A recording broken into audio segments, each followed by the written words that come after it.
Welcome to Hardly Working Through It, the unfiltered, uncensored version of our show, the version of our show that would make your grandma insist you reevaluate your life choices. I'm SP. And I'm Kellie.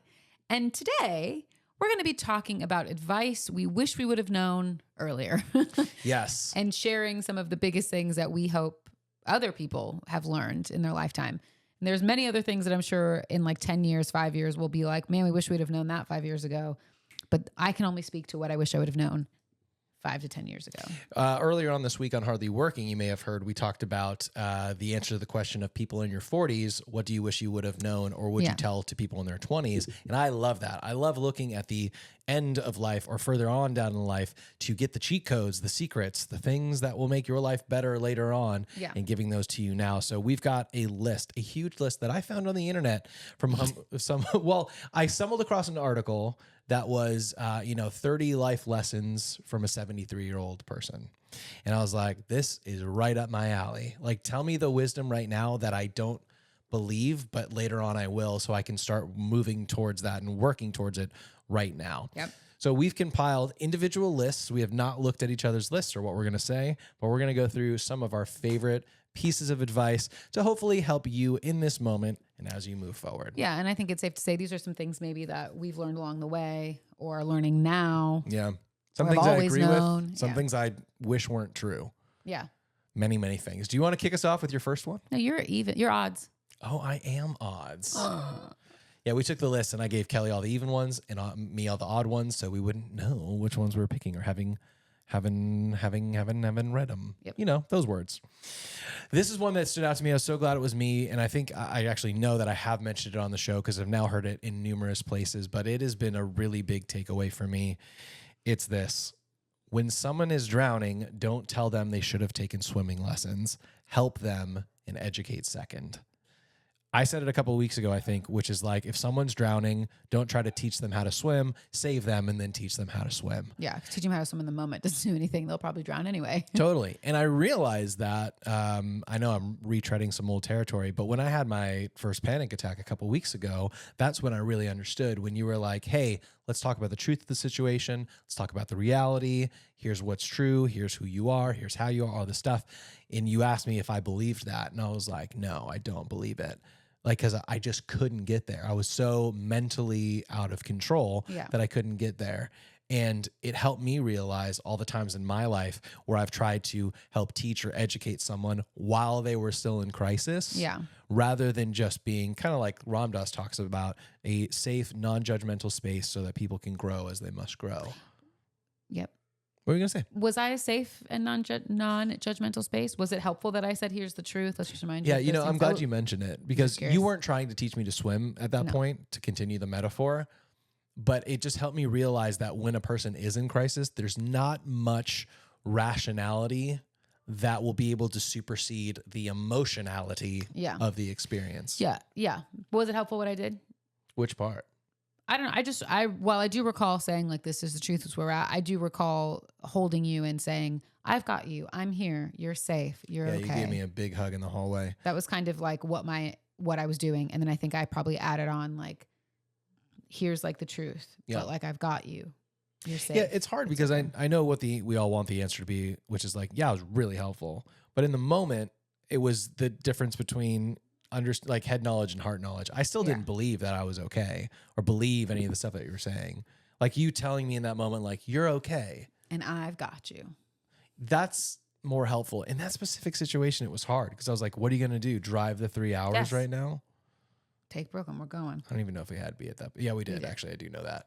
But to answer your question, you did all the right things and all the helpful things. You know what would have been terrible if you did the opposite? You've got it. I'm just kidding. No, like you don't got it and this is bad. Yeah, that would not have been it. Wasn't going to say that. Like I said, it showed me what this is saying, which is when someone is drowning, it's just not, they're not going to be able to hear whatever it is that you're saying. Continue to say the good things. But if you're trying to educate or teach them, especially if it's a kid and you're a parent, or it's a friend that you're trying to help with something that they constantly keep spiraling or falling into, it's hard to not teach or to be like, this is what happens. Yeah. But just knowing that people can't always hear you. We talk about it all the time. truth finds you when you're ready. And when you're drowning, you're often only ready to be saved, not to be taught something. Yeah. Yeah. She can't breathe. So that's my first one. That's a good one. Thank you. I think that's one we talked about quite a bit recently, and I think it is such a good one. And it's helpful to know too. It's sometimes hard to determine though, when is a moment to save, when is a moment to teach at times. Yeah. I'm specifically thinking about our daughter and homework. But I'm not going to save you in the homework. I got to teach you. But that's a good example too. And it's different with parent-kid relationships than it is with two adults. Yeah. Absolutely. But in this example with parent-kid, when you're in the middle of a freak out over homework, there's nothing we can do. Yeah. But at least fortunately for us, our kid tends to come around at the end, be like, I'm sorry that I did or said X, Y, or Z. Mm-hmm. And that gives us an opportunity to, this is where I have to figure this out. I have to really whittle down what I'm trying to say, because I go on for like 45 minutes about what happened, how it could have been different. If you did this, it would have been this. Yeah. But like getting to the point with her to be like, it's okay. We're not going to do that again. But also here's what you do or what you could do. If I can whittle it down, that's now the opportunity that I get to teach or speak into her life. That's true. All right, you ready for my first one? Ready. The first two kind of go together, so I'm going to skip to the second one and go back to the first one. And obviously, this is what she said, not what I said. So, but it is true regardless. At 23, I was worried what people thought of me. At 43, I realized they weren't even thinking about me. And at 73, I really don't care much about what people think of me. Adopt that one early. I think that's good. I mean, I'm only 33, so we're staying in the threes section here. But I think it's true. Like at 23, I really, really, really, really cared and worried about what people thought about me and what people said about me. And at 33, I realized people aren't thinking about me as much as I think they are. No one's thinking about you as much as we think they are. Yeah. And I think I'm learning that I just shouldn't care what people think about me. And if I did that more often, I think we would continue to succeed in our own right, because you're not really worried about the people, what they're saying. I think about that race analogy people give all the time. Like when you're racing, you shouldn't, maybe it's a church thing too, I don't know, but you shouldn't be looking at the people to the left and the right of you. You should be just looking straight ahead and like running the race, because it doesn't really matter where they are in the race. It doesn't matter how far or how ahead or behind or how far they're going. You're the only person that matters in that. And you just got to keep going towards whatever it is. And I think when we think about what people think about us, it holds us back, because it makes us question, like, oh, am I going to look stupid when I do that? Are people going to see me and be like, well, I can't, that's so gross. It's so cringe. Like, I can't believe she's doing that. Do you know what I mean? Yeah. So I wish I had more of that in me. And I feel like I'm trying to get there. If I'm realizing people don't really think about me as much as I think about them, or I think that they think about me rather. But I wish I could get to a place where I just didn't care as much, which in some instances I do. I'm like, I don't care. But in other instances, I'm like, I do care. Yeah, as you were describing it, I was like, I've really grown in that a lot, where I don't really care about what people think. And then I was like, but I really care about what the people who hire me to do something think. I really care about that. More on that later. Oh, great. But then I started to think, do I really care less about what people think, or have I just ostracized myself from most people? I think that is probably true, but I also think that you do care less about what people think. I'm the person who tends to get caught up in like, what's that?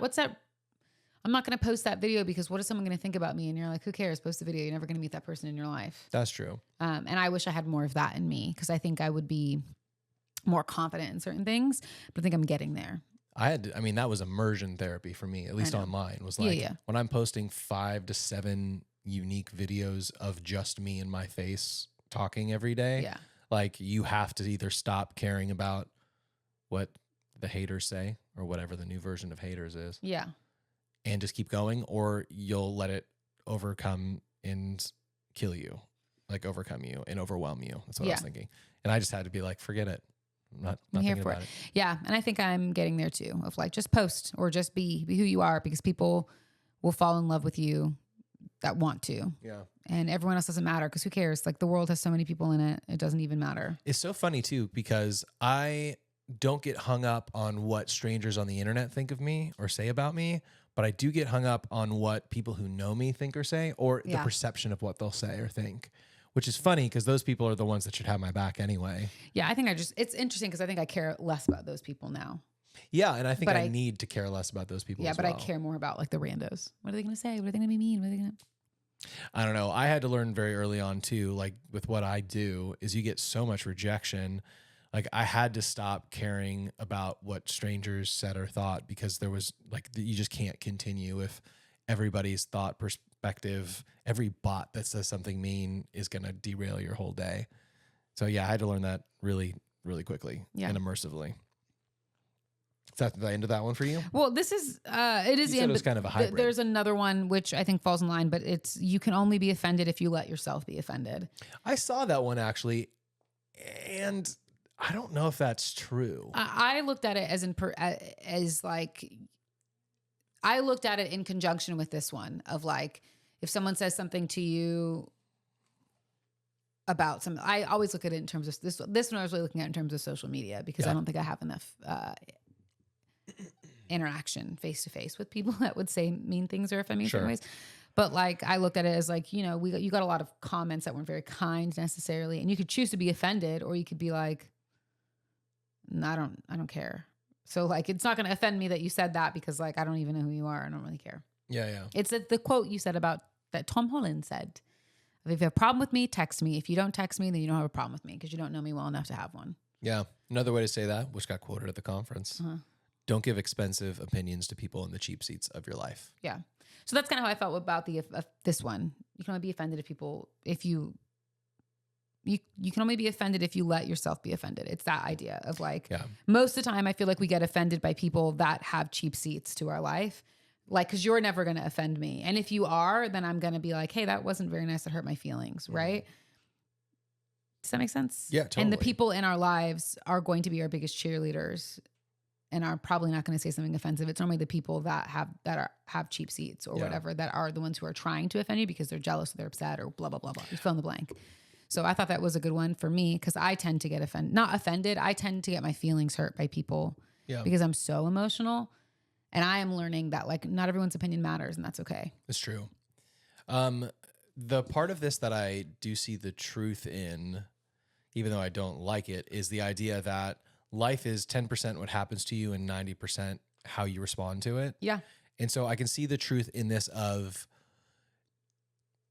this only affects you if you let it affect you. Because that's true. The problem, the giant mountain between what happens to you and how you respond is that middle section that you have to overcome of, will I let this affect me? And sometimes you can choose that and other times you just can't. You're like, why did it bother me that they cut me off on the freeway?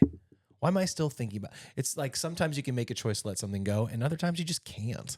So other people's opinions of you or whatever, like I think it's easier said than done to just be like, the answer is who cares and let it go. But it's hard to do that. Yeah. The tricky part is actually making that happen. Yeah. Time. And that's the hard thing is like, this is written from a person in their 70s and they've lived enough life to empirically tell you that like, it really doesn't matter what people think of you or whatever, because like, I'll just live and die and that's it. Exactly. I was thinking about it the other day. I was like 100 years ago, no one who's living right now existed except for like 4 people, like truly 4 people in the world that are past 100. Other than that, 100 years ago in 1925, all those people are gone. Mm-hmm. But all of those people worried about what other people thought of them, tried to figure out what their best job was. How am I going to manage my marriage, life, career, kids, work life? Everyone had those huge feelings and they hated letting someone down or they dropped the ball and something horrible happened. Yeah. Yet like all those people don't even exist anymore. Yep. Doesn't matter. So I know that if you can look at it from the long-term perspective, none of this matters, but then that's really, really far out. But if you can get that, I've lived a whole life perspective, you can realize that, yeah, most people's opinions about you don't matter. It's just hard to get there. Yeah. Speaking of years in your life, I've heard this one said a few different ways, but this was cool. They said, books are like the years in your life. It's not how many you have, it's how good they are. That's good. I mean, I think it was Abraham Lincoln who said... But also just live a long life. Yeah. But wasn't it Lincoln who said, it's not the years of your life, it's the life in your years? Probably. Maybe I'm likely misattributing that quote, but it is true. Much like books, who cares if you have 1,000 of them if half of them are Dr. Seuss? Like, and no shade to Dr. Seuss because I love Dr. Seuss, but if you're looking for things that are like books, he likes the books. Oh yeah, the books. Well, yeah. Thanks. Shout out to Sean who got it. That's the subscription for Brooklyn when she was younger. Yeah. But what I'm getting at, and it was a bad example, but what I'm getting at is like, it's not how many books that you have. It is the amount of things like this was really impactful. This changed my life. And to be fair, Oh, the Places You'll Go did and has changed my life. And it's a great book. So I regret using the Seuss analogy. But it is the, as we were talking about with the books, it's how good the years in your life are. Yeah. Are you making the best life possible for yourself? Are you happy? Are you enjoying it? Or are you living in guilt and shame and fear, Yeah, and that sucks because so many of us are, or regret. Yeah. Or in my case, anxiety. But it sucks. Like, you don't want to get 10 years into, it's like getting 10 years into a relationship and being like, oh, this was a mistake. Yeah. What are you going to say? The next, it just all goes in line, but it makes sense that Go it does. for it. Is nobody gets to their deathbed upset. They tried too many things. Yeah. They get to their deathbeds, but plenty of people get there with regrets for things they didn't try, which is what you're saying. Like, it's not about the number of years you lived, is about the life in your years. It's about how many things did you try? Are you trying new experiences? Are you doing the things that you want to do, or are you going to in 5 years be like, man, I really wish I got in a terrible accident and now I can't. Now I'm paralyzed. I wish I would have gone and walked the streets of Paris once, because that's like whatever. That's like a very morbid and sad example, but it's true. A reality. Like, I mean, do the things that make you happy. Do the things you want to try. Visit the places you want to visit. Experience the things you want to experience. Yeah. Don't live your life with regrets, because it's not worth it. So you took it from mine. I'm going to continue on and take it from yours. Along those same lines, life doesn't come with an unlimited number of chances. Don't hesitate. Yeah. It's like, take a risk. You ever have an analogy where you're like, ooh, that's a great one. Not appropriate. That's what I just had. Yeah. But yeah, to your point, take a risk. You don't have an unlimited amount of chances. Sometimes, just like you're never going to be 1 year younger ever again. No. And so the things that you could have, would have, should have done in those years, they're gone. You know, whatever it is, like, try the things. As long as you're not hurting people, especially children, like, try the things. Yeah. Like, is there something that you want to try? No, this is just advice for other people. Ha ha ha. Thank you. I don't know. You know, it's weird because my brain doesn't tend to always work that way. Yeah. Like, looking forward to things is not something that I do. Having favorites and that kind of stuff, also something I don't do. It's just because I'm not wired that way. And most of the things that I've wanted to try have been things that I've been aspiring to do, or I create and do it myself or whatever. But if you're talking about things like if I ever wanted to skydive or things like that. You don't want to skydive, neither do I. Yeah. I just don't know. Not after Bo's story. Yeah. It's a very privileged position to be in as well. Like, we've talked about this at least briefly. Like, if no one wants to die, and neither do I, just so that's clear. But if a comet hit the earth right now and everything ended, I'd be like, this was pretty good. Like, I had an amazing family growing up, an amazing mom and sister. I have an incredible relationship with a woman that I love. I have a happy, awesome kid who, of course, like, I wish the meteor didn't hit us. But like, everything, I've done a lot and I've enjoyed a lot. But we also are going to stretch this out for another 40, 50, 60 years, whatever it's going to take. Like, I get it. But and that's back to it too. Like, you can live 100 years and barely live life, or you could live 30 years and really take advantage of it. Yeah. Bo is a great example. That dude's done a lot of things that most people haven't done. Yeah, that's true. In less years. We talk about this a lot too. Sometimes I get jaded with the amount of flying we have to do, or time zone changes, or where the heck are we even going to find a meal, because we've been on the road for so long and we're always just chasing our next meal or whatever. Yeah.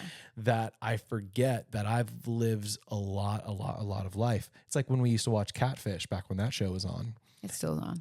But when we used to watch it, we were always surprised by how many people were like, this is my first time on an airplane. I was like, you're 28. Yeah, I know. You should have flied by now. What are you doing? Or flown? Floated? Flown. You should have been on a plane. You should have flown. But it just reminds me that, like, even the things that I'm jaded by now are experiences that most people don't have. Go back to that 100-year analogy, 100 years ago. In 1925, nobody was flying on planes places. No one had the internet. No one had air conditioning. No one had any of the things that we just take for granted. Hot water? Don't think so. But like our life is so much better than we give it credit for sometimes. And I think I lose perspective of it. Yeah. Anyway, what was my thing? Oh yeah. Not an unlimited amount of chances and opportunities. Do the thing. Start the business. It just for me? Yeah, that's what I asked you. That's where we went off on that tangent. What's the thing? Well, I think part of the things that it would be for me is what we're going to talk about on our retreat. Got it. So we will sprinkle those in later. I don't mean to stop your question, but I do think that a lot of those answers will come from that retreat. Do you have things that you want to do? I just want to travel. You've done so much travel. I know. What is it about travel that makes you want to continue doing it? Because not in a negative way, but like in the same way that a couple days ago in our episode, I was like, I just learned that people go on walks in nature because it clears their mind. Like I'm looking for what is that? I just think I want to experience. Oh my gosh, I'm such an emotional bitch. I'm sorry. Yeah, it's the unfiltered, uncensored version. I just want to see the world and experience new things. I don't know why that is such an important thing to me, but like, it's very odd. And I don't know why I'm getting emotional about it. I already kind of worked myself up in my brain a little bit about something I'm going to talk about later, so I'm very aware of that right now. I just want to see the world. I want to just experience it all and live that life. I don't know why. I wish travel was cheaper so that people could like see things and experience it. Because like I want to see the pyramids and I'd love to like hike Machu Picchu and love to go to the top of the Eiffel Tower. I'd love to see New Zealand and run in the fields. I'd love to go to Iceland and go into the hot springs and see Aurora Borealis. As a colorblind person, I just can't relate to that. I know you can't. And I know some of the things are weird. I want to go to Australia, but not because I don't want to be around the spiders. It's just a very weird thing for me. Those are things that I just like want to do. I don't know why. And it's weird because I can look at you and be like, and it's okay if we never travel. Never travel? Again. You've gone... Again. Italy, England, Ireland, Spain, Portugal, France, Amsterdam, Mexico, Canada, Belgium. I know that I've done a lot, and I feel... I just want to travel. No, I know. I feel selfish, and I feel privileged that we've traveled so much. But I can tell it's just something that I enjoy, that brings me joy and makes me happy. And I like seeing the different cultures, and I like experience the history. The one thing America doesn't have is history. I agree with There's that. not enough history of things to go and see. And for me, there's something so beautiful about the architecture in different parts of the world that have had civilizations longer than we have. It's gorgeous. And there's something about it that feels, in a weird way, kind of like home or kind of like comforting. And I enjoy that piece of it. I enjoy it. I like it. I enjoy it. I don't want to skydive. I don't want to climb any mountains. Like that's not exciting for me. I don't really want to take any road trips. I did a lot of those growing up and I really appreciate and value those, but it's not really a preference of mine. I just have the bougie things, I guess. But I don't even think I just want to travel. Not just bougie. We can hike Machu Picchu. I'm gonna see if I can convince my mom to go because I know she'll want to go. That is like a bucket list thing to be. Oh my gosh, why am I so emotional today? I don't know. But to like do something like that with your mom would be so cool because she just has so much knowledge. Like it'd be so awesome to do that with her. I'm going to send you and her and your dad to DC. That would be cool too. I didn't get to really see a lot when I was there. You can take the full Susan walking tour and she will, and actually it'll be the Susan and Mark tour and you'll just be soaking it in. I keep hoping and wishing that she'd want to do that because she just is, gosh, who am I? She just has so much knowledge. There's no tissues in here. And you took them all out. We had them. She's just so knowledgeable. And I think it'd be so fun. I'm like, I can get someone to watch the dog. Sure. I'll call Judy. I'll convince her to stay with your mom. It's dog. No. Stay with stay at her house. With her mom. With Grammy. Got it. But yeah, I'd love to do some of that stuff with her. How many days do you think it'd take to get to Machu Picchu and back? Could we do it in 4? I don't know. People have you have to fly there, but then I think it's only a day of like being there. You take like a bus and go to Machu Picchu. I don't think you have to hike it. You're gonna look it up. No. Gosh, I'm sorry. I feel like I should take another one of mine. Just to give you a minute. Oh no, we're staying in it. No, I was wrong. I'm gonna go run and get a tissue. I'd also love to go to Germany with my grandma, but that's not gonna happen. Yeah, that's been a big dream of mine for a long time. But she's older. She's older now. She can't do it. She can't walk it. But my grandma speaks fluent German. Yeah. I mean, she's a little rusty, but she'd pick it up quite quickly. Much better than our German. But I would love to see like where she grew up. And I mean, it's not in Germany. I think it's in Poland. She also grew up in Japan. China. But that's besides. Did I say Japan? Yeah, Shanghai. Sorry. I wouldn't want to go there though. But yeah, I would have loved to have done that. It was a big bucket list thing for me for a long time. Her, my mom, and me to go. Mm-hmm. That's never gonna happen. Well, anyway, now that I've cried on the podcast, it's officially. That's how you know it's hardly working through it. Yeah. Yeah. Well, speaking of the pain that you're going through in this moment, it's important that you know that the pain you feel today is the strength you'll feel tomorrow. So keep pushing forward. And if you need a tissue because your hands are now soaking wet, and that means, dear friends, you get 10 full seconds of SP telling you what it's really like to be married to Kellie. It's actually really freaking great. She's awesome. She also just walked in, so. I do cry a lot. I know that. It's the piece of me that I apologize for the most, but I am an emotional girly. I didn't think I'd get emotional for this one, though. I should have known. Yeah, I think you started crying talking about where you want to travel to, which is a new thing. That's new. I think that it's because I know it holds so much history and holds so many memories. Like, I can't wait to take Brooklyn somewhere and travel with her because my hope would be that many years after we're gone, that she can think back on that and like love that time, which is why I think it is the traveling, but I think it's also traveling with people that's exciting or like fun for me to experience those things. Like, I hold the trip we took with my parents like so close, near and dear to my heart because I know that I'll have all those memories and all those photos with them, and it was such a special experience. So I think that's why. I don't know. No, it totally makes sense. We have to move on. But it is meaningful to you, and it is the life in your years rather than the years in your life. But all I want to do is travel. That's it. I will talk to you about that later. There was one where you said more on that later. I think it was about me saying that I very much do care about what people who hire me think of me. Yes. Mine over here, which I'm going to skip down a couple. Sure. Just one. I guess to become successful, be useful enough to people that success will find you. Yeah. We say it differently of like, be nice and kind. Like, we're a part of the team, but I saw that and I was like, yeah, like be useful, which I think is something that we really lean into. Like, we always say when we're at events, especially my events, like, and yours too, but yours are changing now. They're different. Mm-hmm. But like, it is about being useful or about being nice and kind. Like, how can you help out? Like, I always go back to Haley and Derek's wedding when Troy got that like massive nosebleed. Mm-hmm. It was terrible. He's healthy now, but terrible weekend for him. But we are the friends or the frienders, but the friends too, that he could call and be like, hi, I'm stuck in the bathroom with a bloody nose that I cannot get to stop. Can you go and greet people as they walk in? And for us, it's like, yeah, I'll run the booth for a second while he's doing that. We can totally make that happen because we're useful. And how many times has he brought us along with him to do stuff, and how I attribute a lot of where I am now to him. Yeah. I wouldn't be here if he hadn't taken a risk and a chance on me. Totally. But I think we're that to everyone. Anytime we do, at least for my events, anytime we do an event, you are too, but like I said, it's changing as you become more talent and less like on the back end. It's harder to be that useful because no one wants you to do anything.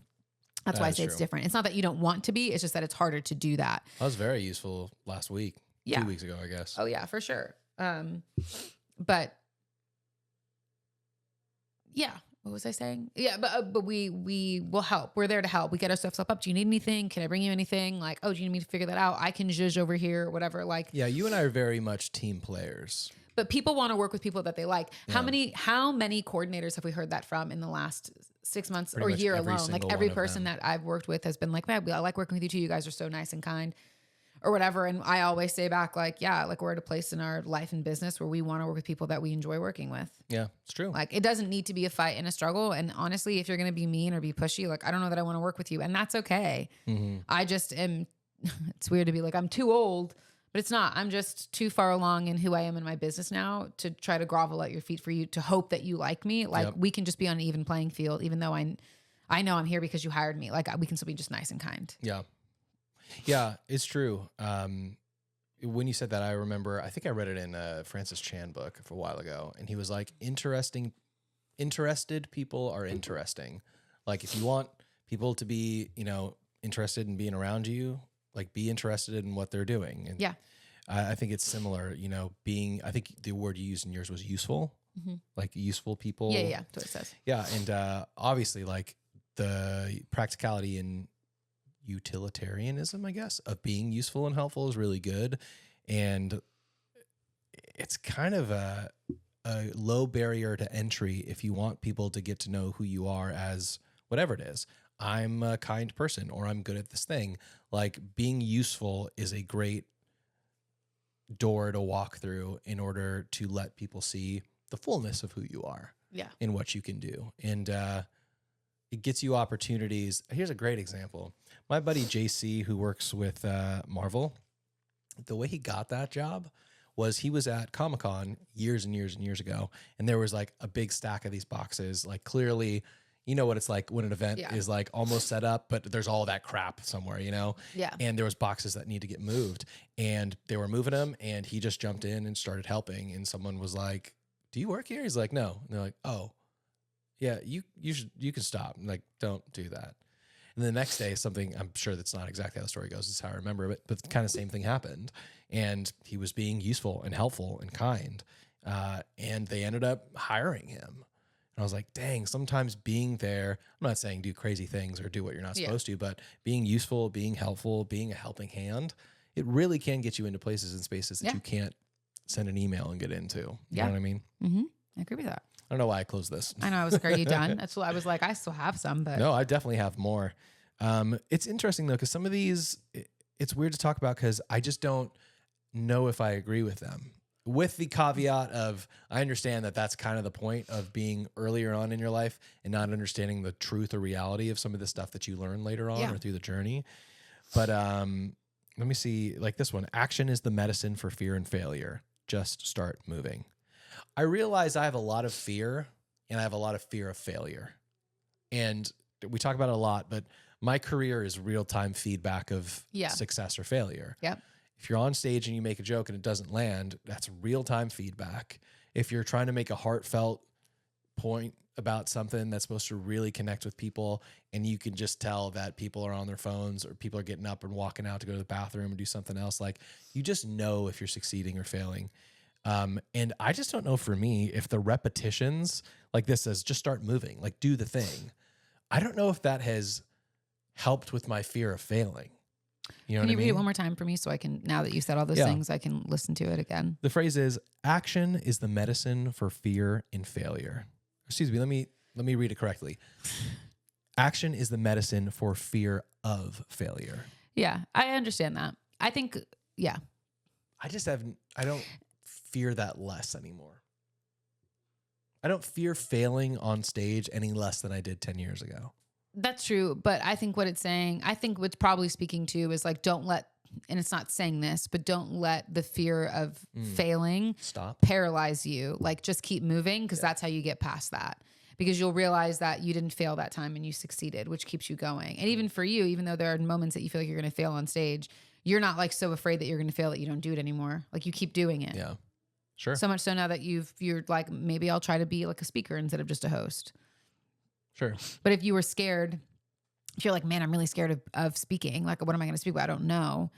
This is telling you, like, don't let the fear of like people hating you or people being like, oh, he's not the right fit, stop you. Like, just try. Keep going. That's what's funny is I don't have a fear of trying ever. I have a fear of failing at the thing I'm trying, but it often doesn't stop me from trying. Yeah. That's not normal. Some people like get paralyzed in that fear. Yeah. Of, like, and maybe I've just made it that far in the journey where I'm no longer worried about starting. Yeah. I'm worried about how I finish. Exactly. So interesting.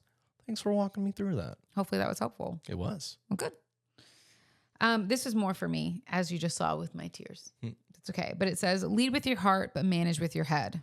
I absolutely made that mistake more than once. I think I've had to learn that the hard way because I am so driven by my heart in a lot of things, especially my emotions and things like that.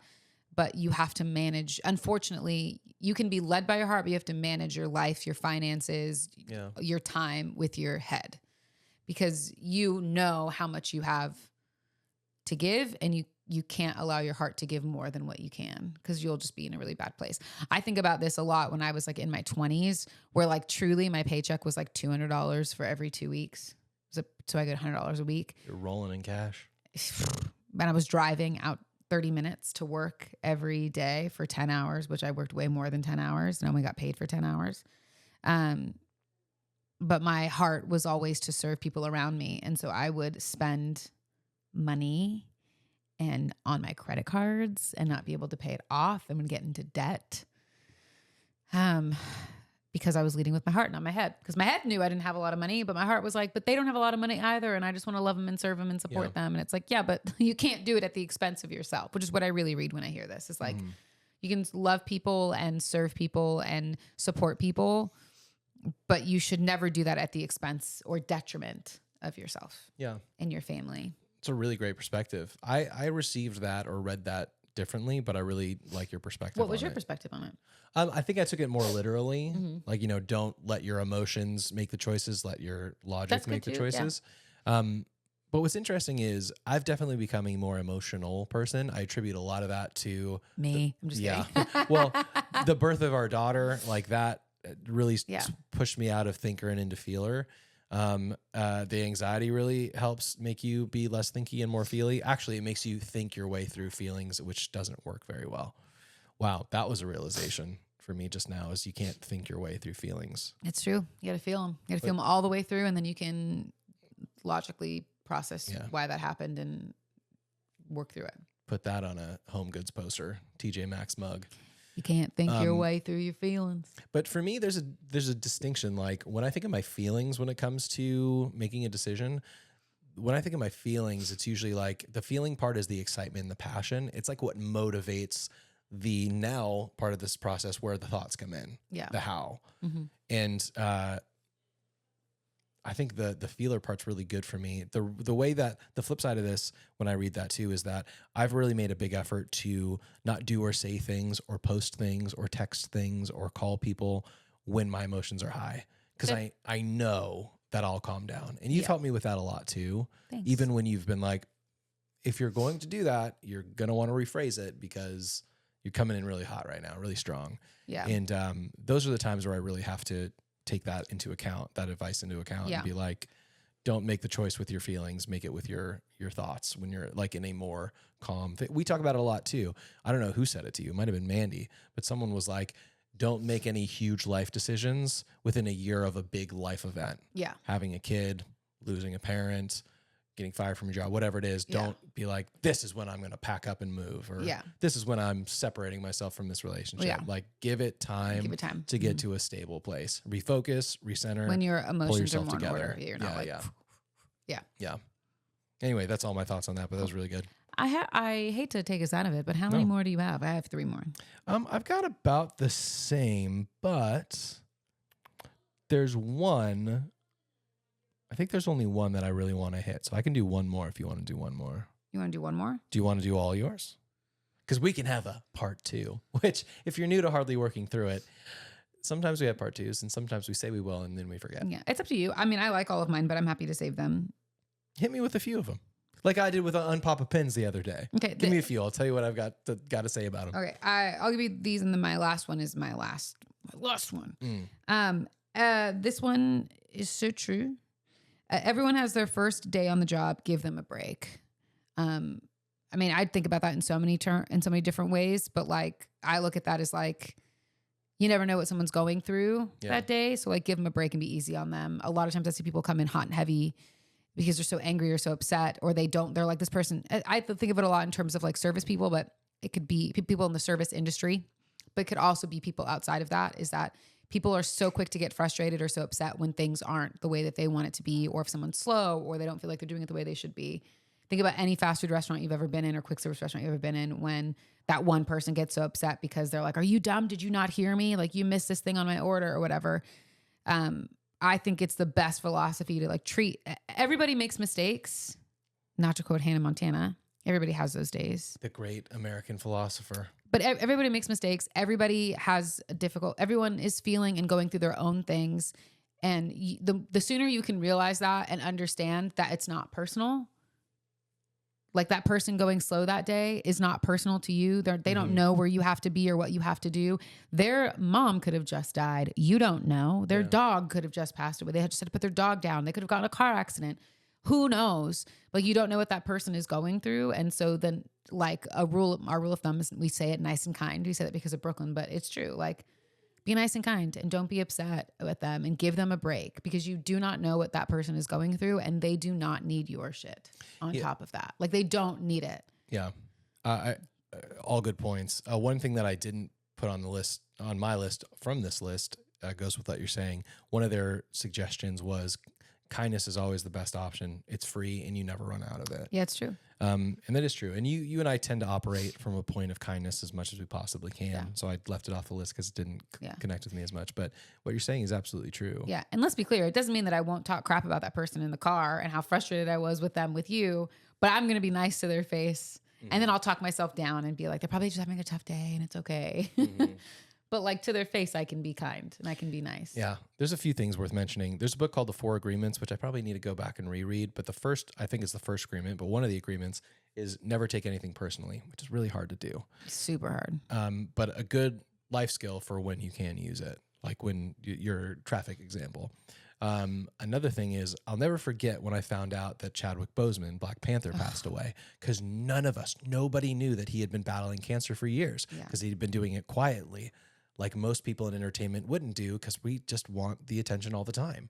But he passed away, and it was that reminder of you just never know what someone's going through. And I was reminded this week as we were listening to a keynote of a dude who did 101 Ironman races, whatever, in 101 days. Like his whole body was breaking. But he also had this story of a kid who was mentally like, I don't know if you were in the room for this. He had, I think, cerebral palsy, so his body really couldn't do very much, but his mind still wanted to go out and have adventures. And one of these Ironmen, which is, I believe, biking, swimming, and running, he connected with this kid's family and said, "Hey, I want to do this. Like, if he wants to do an Ironman, I want to let him do that with me." I think I saw some of this. Yeah. So, and he literally like pulled this kid in a canoe as he swam for the miles. He, jogged with him in kind of a wheelchair situation, pushing it. Yeah. For the running, he had him attached to the back of his bike for the biking. And, he was talking about how incredible that was for this kid, for the family, for him, and how it's motivating, all that kind of stuff. But being, grateful for what you have, but also remembering that like sometimes you can see what people are going through, but most of the time you can't see it. When you're not on an airplane, they say, if you're in an exit row and there's something that would prohibit you from opening the door, something seen or unseen. And I was like, yeah, there's so much unseen that we don't see. And I was sitting in that room thinking that phrase has already gone away from me. Like the idea of everyone's going through something. I'm like, yeah. But then I was sitting about to go on stage in front of this room full of people. And I thought, if I asked everybody, if I said, hey, if you're going through something that's really, really difficult at home, personally or professionally, that pretty much nobody in this room knows about right now, will you raise your hand? And I know if I had done that, pretty much the entire room would put their hands up. And that for me was enough to remember like, dang, so many people are going through their own stuff and they're the main character in their story. And that's the most important thing going on. So yeah, having grace, having kindness, and then empathy or willingness to let them is something that is truly important. Yeah. Did I go on too long? No, I think that was really good. I think it was great.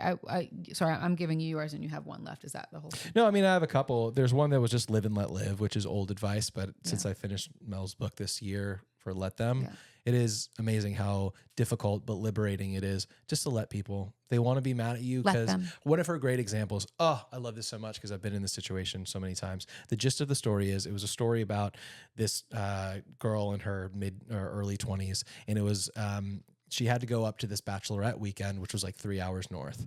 And she couldn't do the whole thing because her family, who she didn't live there anymore, but her family, the grandma came into town. She's like, I can't spend the whole 3 days at this bachelorette party. I got to come back to see my grandma. So she goes up. She does what you and I would have done. You go up, you spend a day and a half with the bachelorette, and then you leave. And then you go down and you spend the day and a half with your grandma, with your family. the story ends with she goes up to the bachelorette thing. She goes back down midway through or after she finds out that the woman getting married was like so hurt and so offended that she would leave.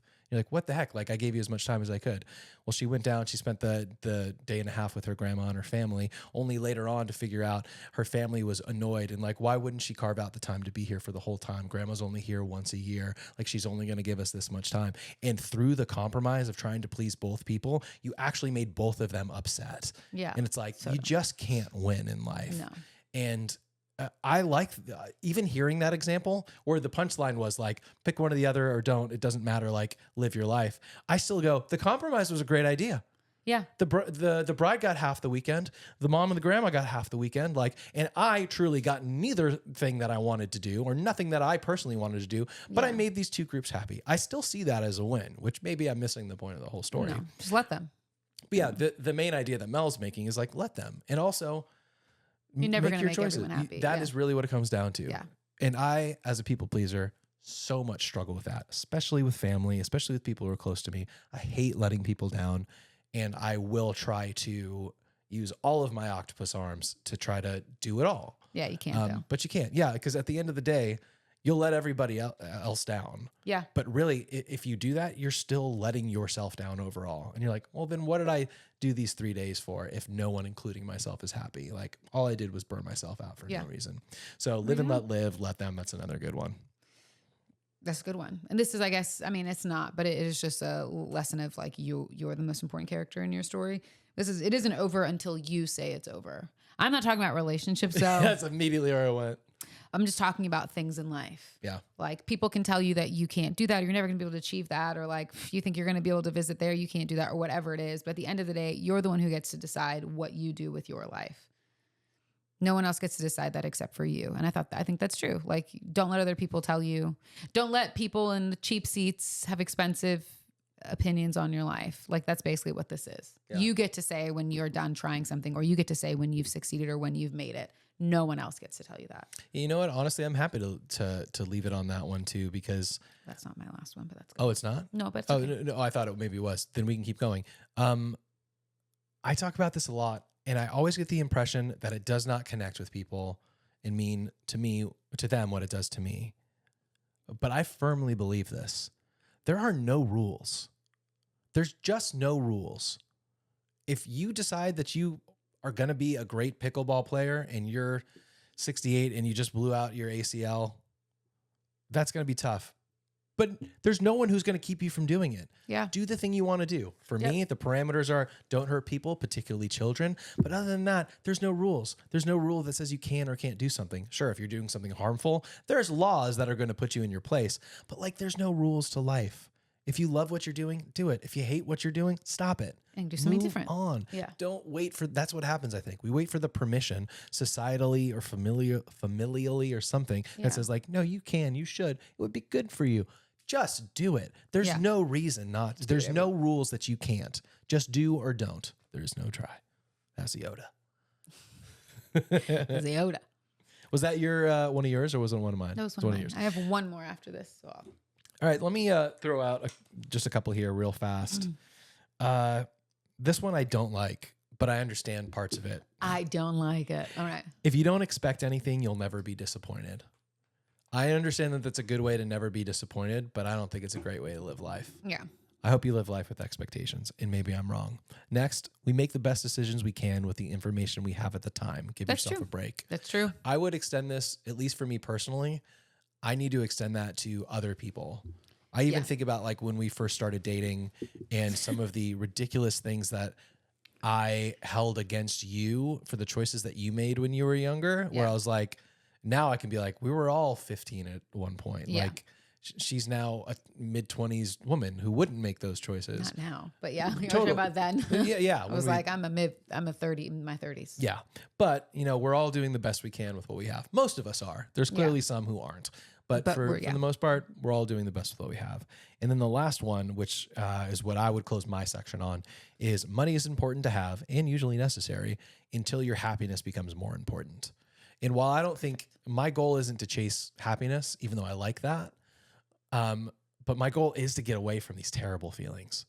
And while I don't think one causes the other necessarily, I do see that how the pursuit of career, financial security, just money in general is often at the expense of my happiness via mental health, physical health, time with the people that I love.